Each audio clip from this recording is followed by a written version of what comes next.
We walk through our days, most of us, with an unspoken faith in the ground beneath our feet, in the routines that shape our lives, in the very air we breathe. We trust that the sun will rise, that the seasons will turn, that the complex machinery of society will, for the most part, continue to function. This faith isn't accidental. It's built upon a vast, often invisible network of agreements, of understandings, of promises kept. Think about it. The currency in your pocket only has value because of a collective agreement. The laws that govern our interactions, the treaties between nations, the unspoken codes of conduct within families and communities, these are all forms of promise, delicate threads woven together to create the tapestry of order we so desperately rely upon. It's a tapestry that gives us a semblance of predictability, a framework within which we can plan, dream, and build. Without it, we are adrift in a sea of uncertainty, vulnerable to the whims of raw, untamed forces. The creation of this order, this fragile peace, is no small feat. It represents generations of effort, countless negotiations, compromises made, and lessons learned, often through bitter experience. It's the product of a persistent human yearning to rise above mere survival, to cultivate something more stable, more just, more conducive to growth and flourishing. We establish norms, not just as arbitrary rules, but as expressions of shared values, as markers of how we aspire to treat one another, whether as individuals or as collective entities on the world stage. These norms, these carefully constructed promises, are like the load-bearing walls of a great edifice.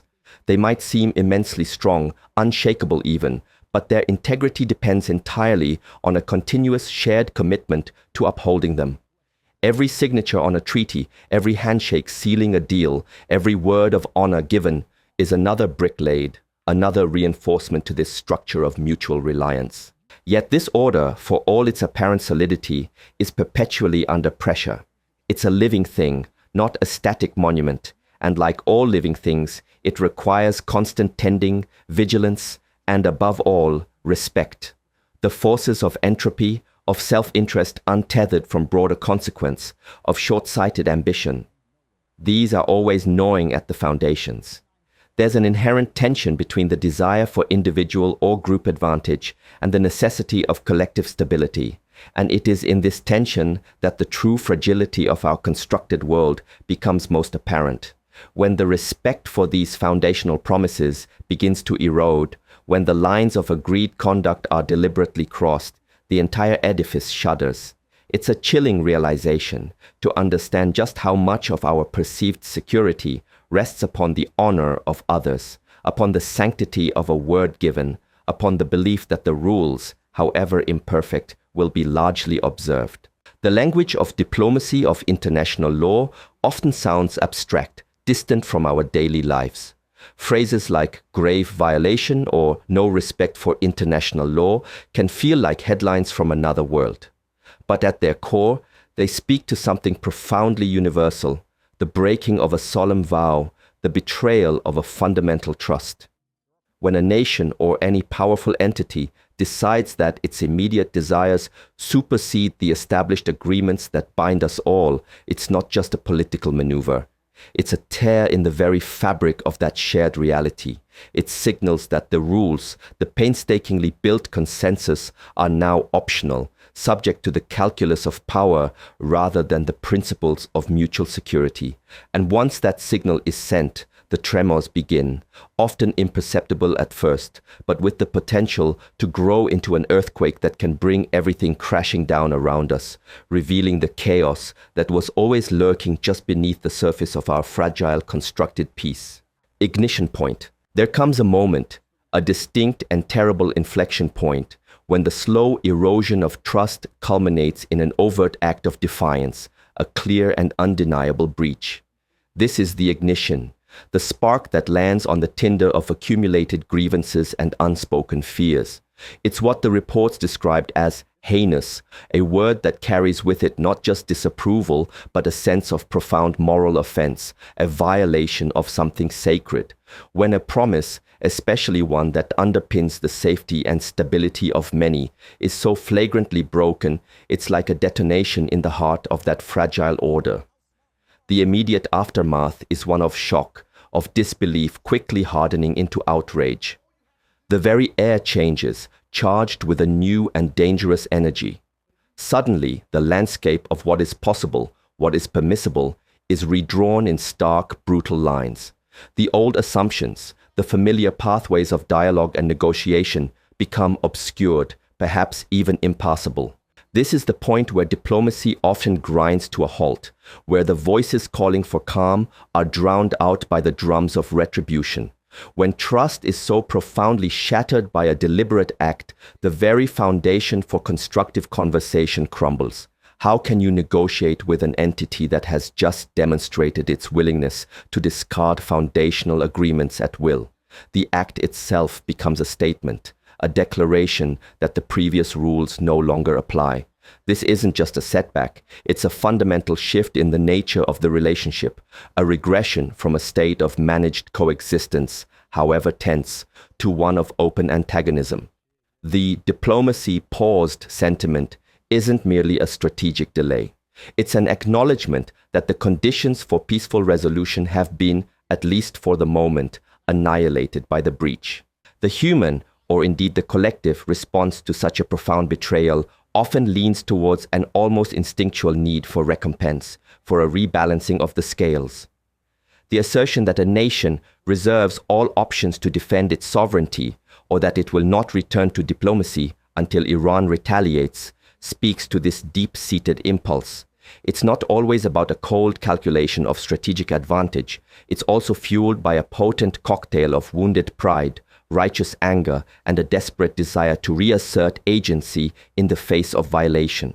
This isn't to justify or condone specific actions, but to understand the powerful psychological currents that are unleashed when a critical threshold is crossed. The act of breaking a promise, especially one of such magnitude, doesn't just invite a response. In many ways, it compels it, setting in motion a tragic, often predictable sequence of events. The world watches then, not just a political disagreement, but the unfolding of a primal drama. The ignition point transforms the entire dynamic. What was once a complex interplay of interests, managed through channels of communication and established protocols, now risks becoming a raw contest of wills, a dangerous game of escalation where each move is predicated on the last and the space for de-escalation shrinks with every passing moment. The heinous act serves as a precedent, a tear in the rulebook that others might see as an opening or as a warning that they too must prepare for a world where such breaches are possible. The stability that was once taken for granted is replaced by a gnawing uncertainty, a fear that the initial spark could ignite a much larger conflagration, pulling everyone into its destructive embrace, whether they wished for it or not. Once the promise is broken, once the ignition point is crossed, the ensuing descent into chaos is rarely a linear, predictable process. It's more akin to a rock slide, where the dislodging of one crucial boulder triggers a cascade, an avalanche of unforeseen and increasingly uncontrollable consequences. The initial reports warned of far-reaching implications and an unprecedented level of danger and chaos. And this isn't hyperbole, it's a sober assessment of how interconnected systems react to profound shocks. The first casualty is often clarity. In the immediate aftermath of a significant breach, information becomes fragmented, fear and speculation run rampant, and the ability to make rational long-term decisions is severely compromised. The very framework for understanding the situation begins to warp under the pressure of escalating events. This is where the ripple effects begin to spread, often far beyond the initial epicenter of the crisis. What might have started as a targeted action, a specific violation, soon bleeds into other domains. Regional stability, painstakingly maintained through a delicate balance of power and deterrence, can be thrown into disarray. Alliances shift, old tensions flare, and new fault lines emerge as different actors reassess their positions in light of the new, more dangerous reality. The threat of closing a vital waterway like the Strait of Hormuz, for instance, isn't just a military tactic. It's an economic earthquake, sending shockwaves through global oil markets, impacting economies thousands of miles away, and affecting the lives of ordinary people who may have no direct connection to the original conflict. This is the nature of cascading chaos. It respects no borders, no neat distinctions between a local crisis and its global ramifications. The danger of a wider conflict becomes palpably real. Each retaliatory action, each defensive maneuver carries the risk of miscalculation, of unintended escalation. Lines of communication already strained or severed by the initial breach become even more fragile. In an environment charged with hostility and suspicion, even purely defensive measures can be misinterpreted as offensive provocations, leading to a tit-for-tat cycle that spirals inexorably towards a larger confrontation. It's like a wildfire spreading through a dry forest. Once it gains momentum, it develops its own terrifying logic, consuming everything in its path, driven by forces that seem to dwarf human attempts at control. The initial actors may find themselves swept along by events they no longer fully command, prisoners of the very chaos they helped unleash. And it's not just the immediate physical consequences. The psychological impact, the erosion of trust on a mass scale, is equally devastating. When established norms are seen to be so easily discarded by those in power, it breeds cynicism and fear. It undermines faith in institutions, both national and international, and can lead to a sense of pervasive insecurity. People begin to expect the worst, to prepare for a future where promises mean little and only strength matters. This creates a fertile ground for extremism, for narratives that thrive on division and conflict. The initial broken promise, then, doesn't just lead to physical destruction. It poisons the well of collective hope, making the task of rebuilding order, of restoring faith, exponentially more difficult long after the immediate crisis has passed. The chaos becomes self-perpetuating, a dark momentum that is incredibly hard to arrest. Point beyond. There are moments in the affairs of individuals and of nations when a line is crossed, a threshold breached, from which there is no easy return. The warnings of everlasting consequences speak to this grim reality. It's the chilling recognition that some actions, some betrayals of trust, are so profound that they fundamentally alter the landscape, carving scars so deep that they may never fully heal. This isn't to say that reconciliation or a new form of stability is impossible, but rather that the old order, the previous state of affairs built on a particular set of promises, is gone forever. The pieces cannot simply be put back together as they were. The trust, once so comprehensively shattered, becomes a ghost, haunting all future interactions, a constant reminder of the vulnerability and the pain of the past. This is the dreaded point of no return, a conceptual boundary that once traversed plunges all involved into a new and often terrifyingly uncertain epoch.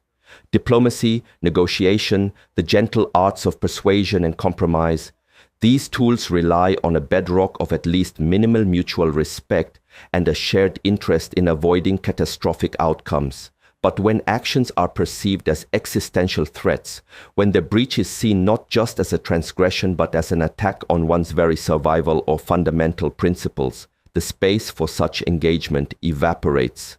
The dynamic shifts from one of problem-solving, however adversarial, to one of pure confrontation, where the primary objective becomes not to find common ground, but to prevail, to ensure that the other side cannot inflict further harm, or to exact a price so high that the initial violation is, in some way, avenged or balanced. Herein lies the terrifying pattern that the initial hook warned us about, a pattern that echoes through history and tragically through our own lives if we are not vigilant. It begins with a perceived injustice or a broken promise, a violation of an established norm. This act, the heinous strike, ignites a furious response, a desire for retaliation. This retaliation, in turn, is perceived by the other side as a further aggression, prompting yet another counter-move. Each step in this deadly dance further entrenches positions, deepens animosity, and narrows the path back to peace. It's a spiral of escalation, fueled by anger, fear, and a diminishing capacity for empathy or objective assessment. We see it in global conflicts, but we can also recognize its shadow in fractured personal relationships. in bitter family feuds, in workplace disputes that fester and destroy. The mechanisms are alarmingly similar: a breach of trust, a refusal to de-escalate, a descent into a cycle of mutual recrimination from which escape seems impossible. The everlasting consequences are not just geopolitical shifts or redrawn maps. They are the enduring legacies of bitterness, the generations raised on narratives of grievance and enmity, the economic devastation that stifles progress for decades, and the profound human suffering that accompanies all widespread conflict. They are the opportunities lost, the potential for cooperation and mutual advancement squandered in the pursuit of dominance or revenge.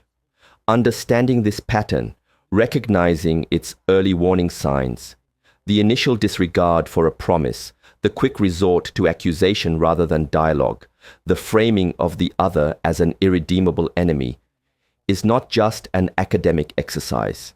It is a vital form of awareness, a crucial tool for navigating the complexities of our interconnected world, and indeed, our own lives. For it is only by understanding the terrifying ease with which things can unravel that we can truly appreciate the immense daily effort required to hold them together, to choose connection over chaos, and to honor the promises that bind us. The stark truth is that order, whether in our personal lives or on the grand stage of global affairs, is not a given. It is a choice, a continuous act of creation and maintenance. It is built upon the currency of trust, the sanctity of our word, and the courage to choose dialogue even in the face of provocation. When that trust is betrayed, when solemn undertakings are cast aside for perceived short-term gains, the ensuing chaos serves as a devastating reminder of our shared vulnerability. The unraveling begins with a single thread pulled, a single promise broken, and it is a sobering call to each of us to guard those threads with unwavering integrity, for in their strength lies our collective security and our hope for a more stable, more compassionate world.